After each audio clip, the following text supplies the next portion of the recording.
नमस्कार साथियों, मैं शुभम चौहान यूथ एकेडमी के यूट्यूब चैनल पर आपका हार्दिक स्वागत करता हूं, अभिनंदन करता हूं। हम पढ़ रहे हैं जनरल अवेयरनेस। 7 जुलाई 2020 के जनरल अवेयरनेस के 10 क्वेश्चन के बारे में हम पढ़ेंगे। तो ऑलवेज हम अपनी शुरुआत एक थॉट से करते हैं। तो आज के लिए थॉट है, यह निश्चय करना कि आपको क्या नहीं करना है उतना ही महत्वपूर्ण है जितना कि यह निश्चय करना कि आपको क्या करना है। दोनों में डिफरेंस है। अब हम चलते हैं अपने पहले क्वेश्चन की ओर।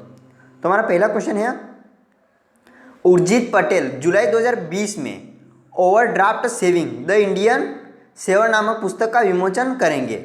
उर्जित पटेल ने किस वर्ष में आरबीआई से इस्तीफा दे दिया था? तो गेस कीजिए क्या होगा इसका आंसर। इसका आंसर होगा 2017। यानी रिजर्व बैंक के पूर्व गवर्नर उर्जित पटेल जुलाई 2020 में इन्होंने एक किताब जारी करेंगे। Overdraft saving the Indian saver शीर्षक वाली यह किताब गैर निष्पादित परिसंपत्तियों एनपीए के मुद्दे पर केंद्रित है, जिसने हाल के वर्षों में भारतीय बैंकिंग को प्रभावित किया है। इसे हार्पर कॉलिंस इंडिया ने प्रकाशित किया है। उर्जित पटेल ने 2018 में इस्तीफा दे दिया है। यह है उर्जित पटेल। अब रिजर्व बैंक का पूर्व गवर्नर है, तो यह है अब reserve bank RBI, reserve bank of India, इसकी फुल फॉर्म होती है। इसकी स्थापना हुई थी 1 अप्रैल 1935 में इसकी स्थापना हुई थी और इसका हेडक्वार्टर है मुंबई और इसके गवर्नर है शक्तिकांत दास। अब हम चलते हैं अपने सेकंड क्वेश्चन की ओर। तुम्हारा सेकंड क्वेश्चन है, जुलाई 2020 में उपराष्ट्रपति वेंकैया नायडू द्वारा लॉन्च किए गए भारत के पहले सोशल मीडिया सुपर एप्लीकेशन का नाम क्या है? तो गेस कीजिए क्या है। इसका आंसर होगा एलिमेंट्स है। यानी भारत का पहला social media super application elements 5 जुलाई 2020 को उपराष्ट्रपति वेंकैया नायडू द्वारा लॉन्च किया गया। ऐप को 1000 से अधिक आईटी पेशेवरों द्वारा बनाया गया। यानी जो ऐप लॉन्च किया है इसे 1000 से अधिक आईटी पेशेवरों द्वारा बनाया गया था। इसे उपयोगकर्ता की गोपनीयता की प्राथमिकता के साथ बनाया गया है। डेटा भारत में संग्रहित किया गया है और इसे उपयोगकर्ता की सहमति के बिना किसी तीसरे पक्ष के साथ साझा नहीं किया जाएगा। हम चलते हैं अपने अगले क्वेश्चन की ओर। तुम्हारा अगला क्वेश्चन है, तमिलनाडु के जी आकाश देश के 66वें शतरंज ग्रैंड मास्टर बने हैं। उन्होंने किस वर्ष में राष्ट्रीय खिताब जीता था? तो क्या होगा इसका आंसर, गेस कीजिए। यहाँ ग्रैंड मास्टर में थोड़ी मिस्टेक है, ये आपको पीडीएफ में सही मिल जाएगी। तो इसका आंसर होगा 2012। यानी तमिलनाडु के जी आकाश देश के 66वें शतरंज ग्रैंड मास्टर बने, जबकि उनके राज्य के एम प्रणेश और गोवा के अमेया ओडी अंतर्राष्ट्रीय मास्टर्स बन गए हैं। आकाश के ग्रैंड मास्टर खिताब की पुष्टि अंतर्राष्ट्रीय शतरंज महासंघ फिडे यानी अंतर्राष्ट्रीय शतरंज महासंघ फिडे की दूसरी बैठक में की गई। उन्होंने वर्ष 2012 में राष्ट्रीय खिताब भी जीता। अब ये तमिलनाडु के है, तो ये मैप में तमिलनाडु कैपिटल क्या है? चेन्नई और इसके सीएम है के पलानी स्वामी और इसके गवर्नर है बनवारी लाल पुरोहित। और यहाँ तमिलनाडु का राजकीय पशु कौन सा है? नीलगिरी तहर यहाँ का राजकीय पशु है। और यहाँ का राज्य पक्षी कौन सा है? आम पन्ना कबूतर यहाँ का राज्य पक्षी है। अब हम चलते हैं अपने नेक्स्ट क्वेश्चन की ओर। तुम्हारा नेक्स्ट क्वेश्चन है, आर के माथुर ने जुलाई 2020 में निम्नलिखित में किस संघ शासित प्रदेश का mission organic development initiative Modi e launch किया है?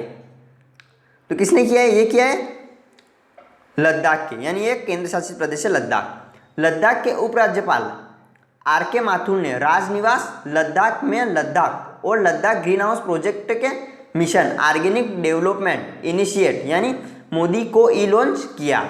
2019 में लद्दाख लेह द्वारा शुरू की गई परियोजना मोदी जैविक उत्पादन को कृषि उत्पादन प्रणालियों में पेश करने के लिए एक विकास परियोजना है। इसे लेह और कारगिल जिलों के विभिन्न ब्लॉकों में 3 चरणों में लागू किया जाना प्रस्तावित किया गया है। अब ये लद्दाख की बात आई है, तो ये मैप में लद्दाख की कैपिटल क्या है? लेह और इसके एलजी यानी वो केंद्र शासित प्रदेश है तो वहाँ पे लेफ्टिनेंट गवर्नर होता है यानी उपराज्यपाल। तो उपराज्यपाल कौन है वहाँ के? R.K. माथुर। हम चलते अपने अगले क्वेश्चन की ओर। तुम्हारा अगला क्वेश्चन है, जुलाई 2020 में ईरान की निम्नलिखित में से किस परमाणु सुविधा में आग लग गई है? तो गेस कीजिए। इसका आंसर होगा नटांज। यानी हाल ही में नटांज परमाणु सुविधा में आग लगने से एक महत्वपूर्ण क्षति हुई है जो उन्नत केंद्र प्रसारक के विकास को धीमा कर सकती है। यानी नटांज परमाणु सुविधा में आग लगने से एक महत्वपूर्ण क्षति हुई है जो उन्नत केंद्र प्रसारक के विकास को धीमा कर सकती है और ये ईरान के परमाणु सुविधा में आग लगी है। ईरान क्षतिग्रस्त इमारत को, यानी जो इमारत ईरान की क्षतिग्रस्त हुई है उसको एक बड़ी इमारत में बदल देगा जिससे अधिक उन्नत उपकरण होंगे। नटांज यूरेनियम संवर्धन स्थल अंतर्राष्ट्रीय परमाणु ऊर्जा एजेंसी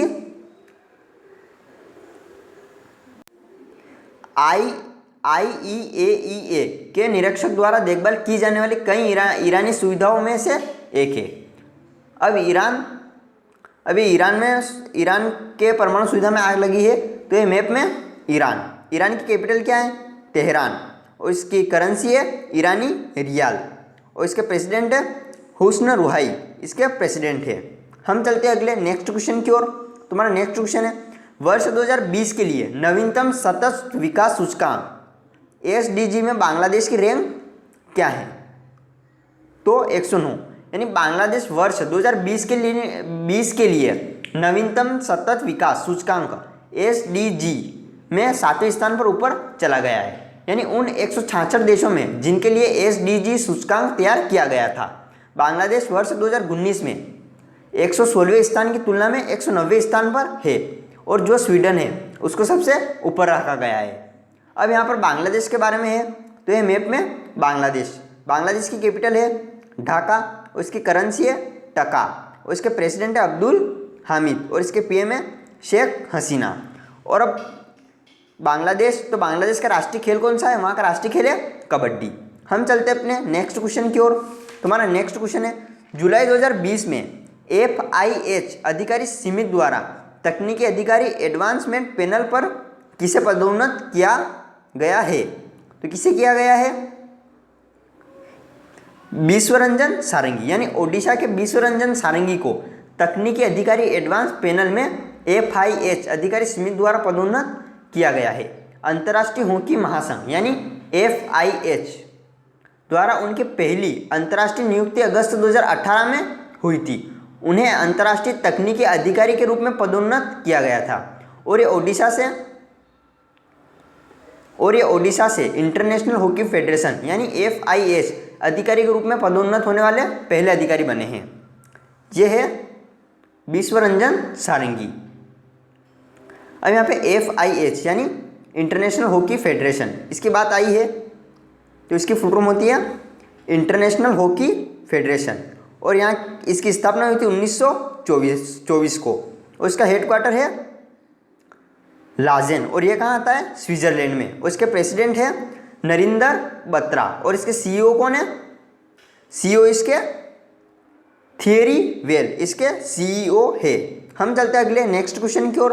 तो नेक्स्ट क्वेश्चन है, निम्न में से कौन सा देश की भविष्य की रक्षा तकनीकी आवश्यकताओं को पूरा करने के लिए IIT हैदराबाद में एक रिसर्च सेल स्थापित करने जा रहा है? तो कौन है? गेस कीजिए। इसरो, HAL, DRDO या नन? क्या होगा इसका आंसर? इसका आंसर होगा DRDO। यानी DRDO की देश की भविष्य की रक्षा तकनीकी आवश्यकताओं को पूरा करने के लिए IIT हैदराबाद में एक रिसर्च सेल स्थापित करने जा रहा है। DRDO IITH रिसर्च सेल चिन्हित प्रौद्योगिकी क्षेत्रों में बुनियादी और अनुप्रयुक्त अनुसंधान कार्यक्रम शुरू करेगा। 3 जुलाई 2020 को इस संबंध में DRDO ने एक समझौते ज्ञापन पर हस्ताक्षर किए। अब यहाँ DRDO की बात आई है तो यह DRDO का मोटो यानी इसका लोगो है। DRDO की फुल फॉर्म क्या होती है? Defence research and development organisation, और इसकी स्थापना हुई थी 1958 में, और इसका हेडक्वार्टर है न्यू दिल्ली, और इसके चेयरमैन कौन है? G सतीश रेड्डी। हम चलते हैं सेकेंड लास्ट क्वेश्चन की ओर, यानी लास्ट से। जुलाई 2020 में किसने रेलवे बोर्ड के महानिदेशक रेलवे स्वास्थ्य सेवाएं DGRH किस रूप में कार्यभार संभाला है? तो किसने संभाला है? वो है डॉक्टर विष्णु प्रसाद नंदा। यानी डॉक्टर विष्णु प्रसाद नंदा ने रेलवे बोर्ड के महानिदेशक रेलवे स्वास्थ्य सेवाएं DGHRS के रूप में कार्यभार संभाला है। इससे पहले डॉक्टर विष्णु प्रसाद नंदा दक्षिण रेलवे के प्रधान मुख्य चिकित्सा निदेशक के रूप में सेवारत थे। हम चलते हैं अगले लास्ट क्वेश्चन की ओर। तो लास्ट क्वेश्चन है, जुलाई 2020 में ऑस्ट्रियन ग्राफी में मर्सिडीज के लिए कौन जीता है? कौन जीता है? वो है वाल्टेरी बोटास। यानी ऑस्ट्रियन ग्राफी में मर्सिडीज के वाल्टेरी बोटास ने जीत दर्ज की है। फेरारी के चार्ल्स लेक्चर ने दूसरा और मैक्लैरेन के लैंडो नॉरिस ने तीसरा स्थान हासिल किया है। और फिनलैंड के वोलेटरी बोटास, यह फिनलैंड के वोलेटरी बोटास ने सत्र की पहली फार्मूला 1 रेस ऑस्ट्रियन ग्राफी में पोल पोजीशन से शुरुआत करते हुए जीत हासिल की। और इस रेस में 20 कारों में से 11 कारें ही रेस फिनिश कर पाई। यह है वोल्टरी बोटास। तो अब हम रिवाइज कर लेते हैं। तुम्हारा पहला क्वेश्चन था, उर्जित पटेल जुलाई 2020 में overdraft saving the Indian saver नामक पुस्तक का विमोचन करेंगे। उर्जित पटेल ने किस वर्ष में RBI से इस्तीफा दिया है? तो दिया है 2017 से। सेकंड क्वेश्चन था, जुलाई 2020 में उपराष्ट्रपति वेंकैया नायडू द्वारा लॉन्च किए गए भारत के पहले सोशल मीडिया सुपर एप्लीकेशन का नाम क्या है? तो इसका नाम है इलाइमेंट्स नाम है इसका।